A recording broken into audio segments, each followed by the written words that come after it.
Bom dia, seja bem-vindo ao quarto episódio da nossa série de devocionais sobre preguiça. Nós vamos orar e então mergulhar no texto bíblico, no livro de Provérbios e o que ele ensina sobre diligência. Vamos orar.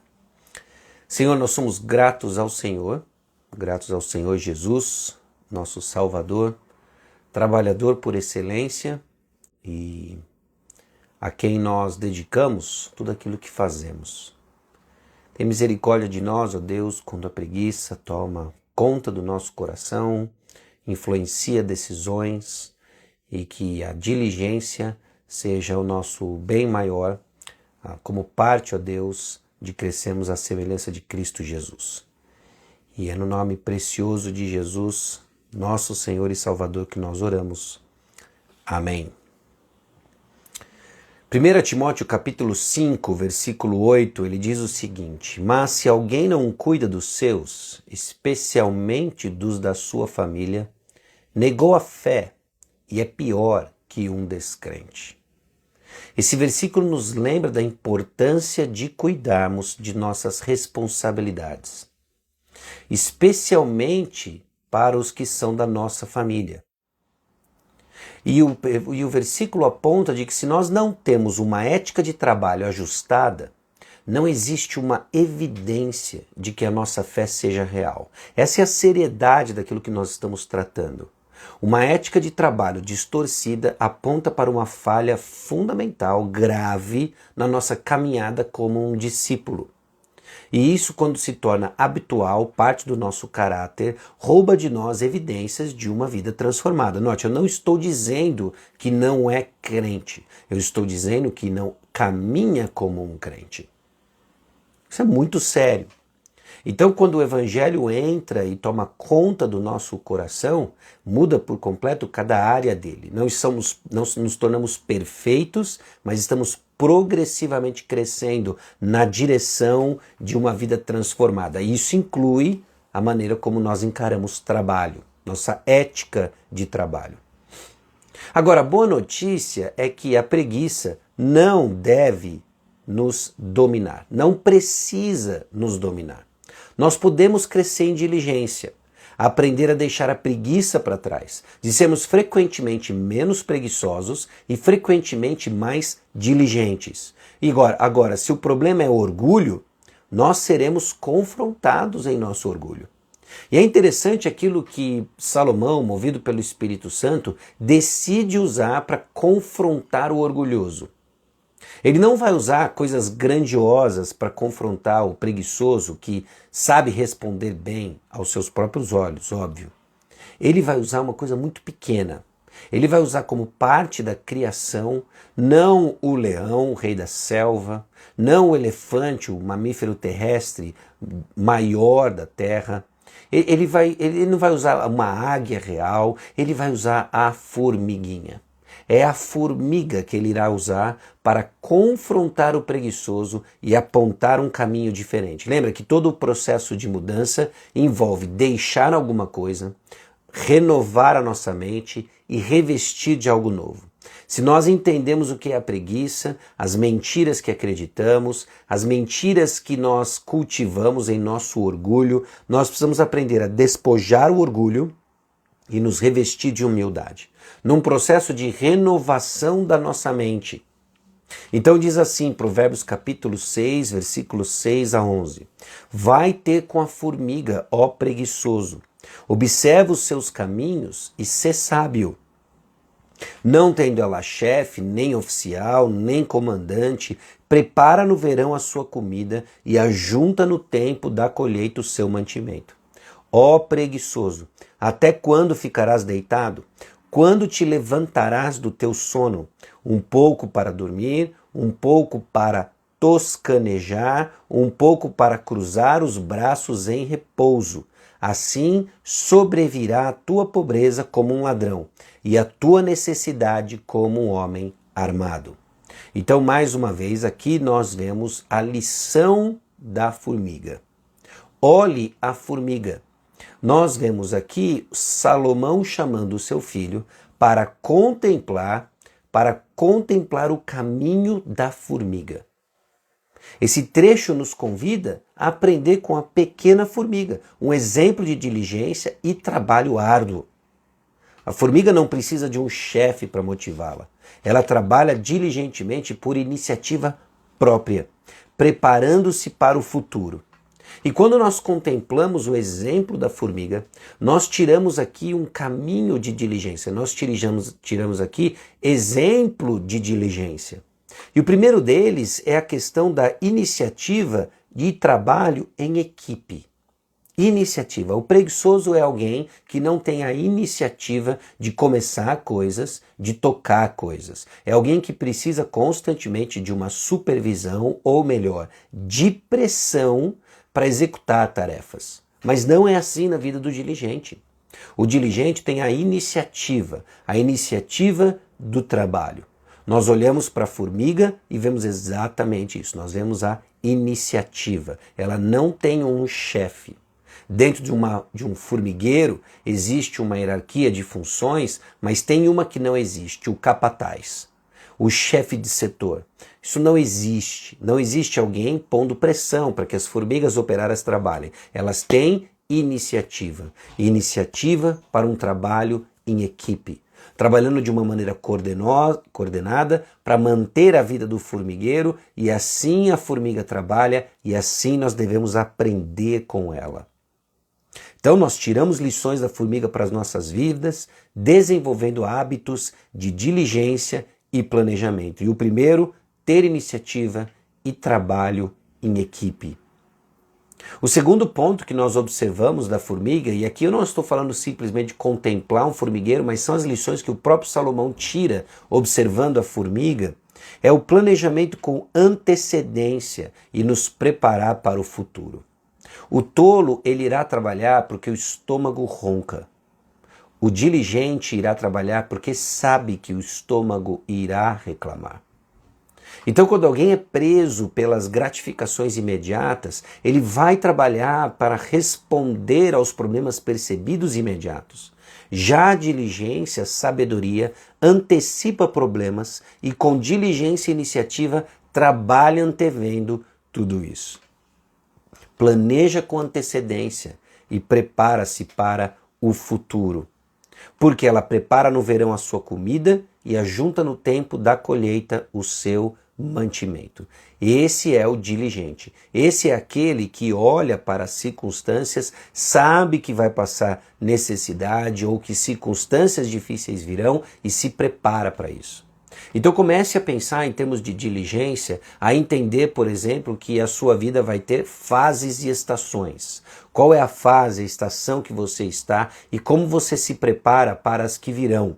Esse é o caminho do diligente. Nós fazemos isso a curtíssimo prazo, quando você se prepara para o seu dia. Nós fazemos isso a curto prazo, quando você se prepara para as semanas ou meses que vêm pela frente. Nós fazemos isso a médio prazo, nós fazemos isso a longo prazo, enxergando de que há momentos na vida em que necessidades novas virão, você não vai ter os recursos de hoje, mas você se prepara para isso. Isso tem inúmeras aplicações para a nossa caminhada, mas essa é a visão da diligência. O preguiçoso vive apenas para o momento, mas não é essa a mentalidade que nós somos chamados a desenvolver, a maneira de enxergar a vida à luz do livro de Provérbios. Nós podemos olhar ainda, por exemplo, da formiga e ver que ela luta contra procrastinação, distração. Ela prioriza o que precisa ser feito sobre o que ela quer fazer. E aqui é interessante de que a preguiça muitas vezes se manifesta na vida de pessoas ocupadas, mas ocupadas com aquilo que ela quer fazer, não com aquilo que ela precisa fazer. Você consegue listar hoje as suas tarefas e responsabilidades necessárias, as quais você precisa cumprir, versus aquelas que você cumpre porque quer. Por isso que é comum encontrar pessoas que são completamente ou extremamente diligentes no seu ambiente de trabalho, mas são negligentes em outras responsabilidades, ou vice-versa. Porque elas não fazem o que precisa ser feito, elas fazem o que elas querem fazer. Mais uma vez, é o coração da preguiça sendo manifesto nas mentiras que cremos, na gratificação imediata, naquilo que nos dá prazer. Nós somos também chamados a crescer em responsabilidade e compromisso, nos relacionamentos. O diligente, ele cresce em responsabilidade e compromisso nos relacionamentos. Nós vimos no primeiro dia de que uma das marcas da preguiça é que ele é conhecido na comunidade. É fumaça para os olhos, vinagre para os dentes, assim é o preguiçoso para aqueles que o mandam. A preguiça nos leva à irresponsabilidade, à falta de compromisso nos relacionamentos. E nós somos chamados a crescer em diligência, em responsabilidade e compromisso, não deixando as pessoas na mão. Quantas e quantas não são as pessoas que deixam as outras na mão? Às vezes nós fazemos isso não no contexto onde vai pôr pressão e cujas consequências nós não queremos lidar, como o ambiente de trabalho. Mas quantas vezes não fazemos isso no serviço ao Senhor, no ministério, no voluntariado, entre aspas, não é? Deixando pessoas na mão. Não é? Não somos responsáveis com os compromissos que assumimos. Isso não é a diligência. A diligência é um presente de Deus. E nós oramos aqui dizendo, inclusive, a diligência como um fim em si mesmo, porque a obediência é o fim, o bem maior do cristão. Aquele que tem os meus mandamentos e os guarda. Esse é o que me ama. A maneira como iremos demonstrar o nosso amor ao Senhor é por meio de guardar os mandamentos dele. Não é o nosso estraga-prazer, mas a forma como nós iremos manifestar amor ao Senhor. Iremos manifestar o amor ao Senhor. Precisamos lembrar então que diligência é um dom de Deus e ele nos capacita a trabalhar e a produzir frutos para a glória de Deus. Ou seja, quando crescemos em diligência, estamos nos aproximando do Senhor, estamos nos aproximando de Jesus, porque estamos nos tornando semelhantes a Ele. Ao nosso Senhor, que é um trabalhador, foi um carpinteiro diligente, foi um filho obediente e que cumpriu a vontade do Pai, cumpriu o trabalho dado por Deus a ele. E ele gritou da cruz do Calvário: está consumado. Ele amou os discípulos até o fim. O nosso Senhor, o nosso Salvador, é trabalhador. Agora, quando nós buscamos transformação com Cristo Jesus, isso não significa uma vida mística, abstrata, de piedosa que inventamos, estereotipada por um canto gregoriano no fundo. Quando nós crescemos à semelhança de Cristo, nós crescemos como trabalhadores diligentes em todas as responsabilidades que o Senhor nos deu. É triste quando escutamos o mau testemunho de cristãos no seu ambiente de trabalho. É triste quando escutamos o mau testemunho de cristãos nas responsabilidades que lhes são dadas. Nós somos chamados a crescer em diligência. Deus nos deu um jardim para cultivar e guardar. Sejamos diligentes. E aqui abram-se inúmeras possibilidades de aplicação em que todos nós podemos crescer em diligência. Seja na organização das nossas tarefas de trabalho, na organização do nosso estudo, no cumprimento das nossas tarefas, no cuidado de nossa casa, todos os aspectos que o Senhor nos deu, cresçamos em diligência. E aí que o Espírito Santo aplique isso em nosso coração e você dê passos para isso. Não como um peso que colocamos nas costas, mas com a convicção de que Jesus foi o filho diligente que nós não conseguimos ser. De que ele se tornou então um sacrifício suficiente para aquilo que era necessário para satisfazer a ira de Deus.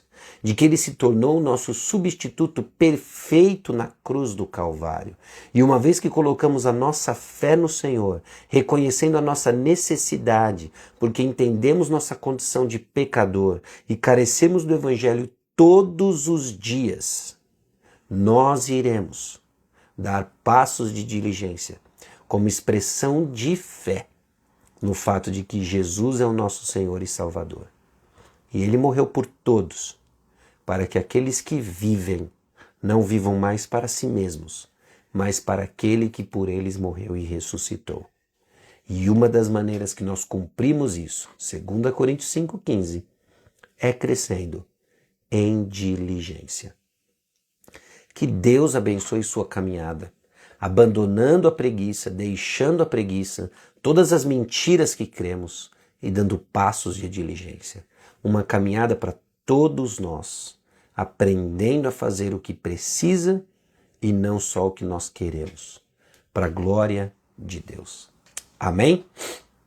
Espero que essa série tenha sido abençoadora para você, desafiadora, encorajadora, e vamos seguir crescendo em diligência, amando o Senhor de todo o coração, para a glória dele. Compartilhe esse conteúdo com alguém que vai ser beneficiado com as reflexões aqui, a fim de crescermos juntos na comunidade da Palavra de Deus, para a honra e glória do nome dele. Amém? Vamos orar. Senhor, grato ao Senhor pela tua palavra. Grato a Deus de que ela não só nos instrui, mas aponta para um Salvador, trabalhador por excelência. E eu peço, ó Pai, de que sejamos conhecidos por diligência para a honra e glória do teu nome. O Senhor é glorificado quando os teus filhos obedecem, o Senhor é amado quando os teus filhos obedecem.